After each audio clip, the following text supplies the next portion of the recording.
Albert Einstein once said, everybody's a genius, but if you judge a fish by its ability to climb a tree, it will live its whole life believing that it is stupid.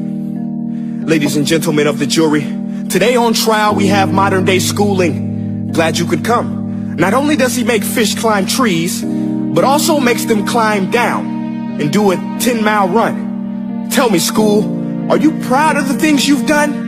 Turning millions of people into robots, do you find that fun? Do you realize how many kids relate to that fish swimming upstream in class, never finding their gifts, thinking they are stupid, believing they are useless? Well, the time has come, no more excuses. I call school to the stand and accuse him of killing creativity, individuality, and being intellectually abusive. He's an ancient institution that has outlived his usage. So, Your Honor, this concludes my opening statement, and if I may present the evidence of my case, I will prove it. Proceed. Exhibit A. Here's a modern day phone. Recognize it? Here's a phone from 150 years ago. Big difference, right? Stay with me. Here's a car from today, and here's a car from 150 years ago.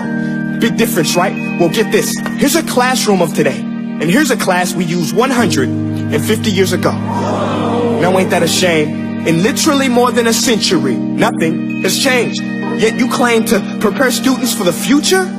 But with evidence like that, I must ask, do you prepare students for the future or the past?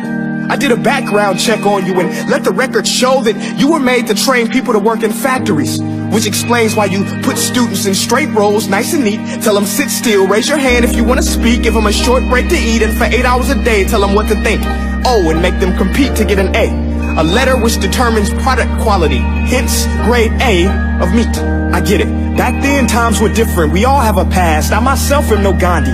But today, we don't need to make robot zombies. The world has progressed. And now we need people who think creatively, innovatively, critically, independently, with the ability to connect. See, every scientist will tell you that no two brains are the same. And every parent with 2 or more children will confirm that claim. So please explain why you treat students like cookie cutter frames or snapback hats, giving them this one-size-fits-all crap. Watch your language. Sorry, Your Honor, but if a doctor prescribed the exact same medicine to all of his patients, the results will be tragic. So many people will get sick, yet when it comes to school, this is exactly what happens. This educational malpractice, where one teacher stands in front of 20 kids, each one having different strengths, different needs, different gifts, different dreams, and you teach the same thing the same way? That's horrific. Ladies and gentlemen, the defendant should not be acquitted. This may be one of the worst criminal offenses ever to be committed. And let's mention the way you treat your employees. Objection. Overruled. I want to hear this. It's a shame. I mean, teachers have the most important job on the planet, yet they're underpaid? No wonder so many students are short-changed. Let's be honest. Teachers should earn just as much as doctors, because a doctor can do heart surgery and save the life of a kid. But a great teacher can reach the heart of that kid and allow him to truly live. See, teachers are heroes that often get blamed, but they're not the problem. They work in a system without many options or rights. Curriculums are created by policymakers, most of which have never taught a day in their life. Just obsessed with standardized tests. They think bubbling in a multiple choice question will determine success. That's outlandish. In fact, these tests are too cruel to be used and should be abandoned, but don't take my word for it. Take Frederick J. Kelly, the man who invented standardized testing, who said, and I quote, "These tests are too cruel to be used and should be abandoned." Ladies and gentlemen of the jury, if we continue down this road, the results will be lethal. I don't have much faith in school, but I do have faith in people.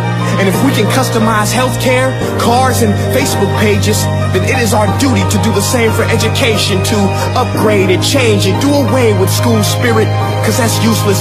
Unless we're working to bring the spirit out of each and every student, that should be our task.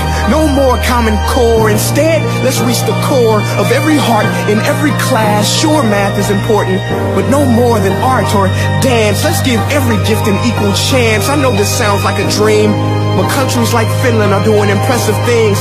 They have shorter school days. Teachers make a decent wage. Homework is non-existent, and they focus on collaboration instead of competition. But here's the kicker, boys and girls. Their educational system outperforms every other country in the world.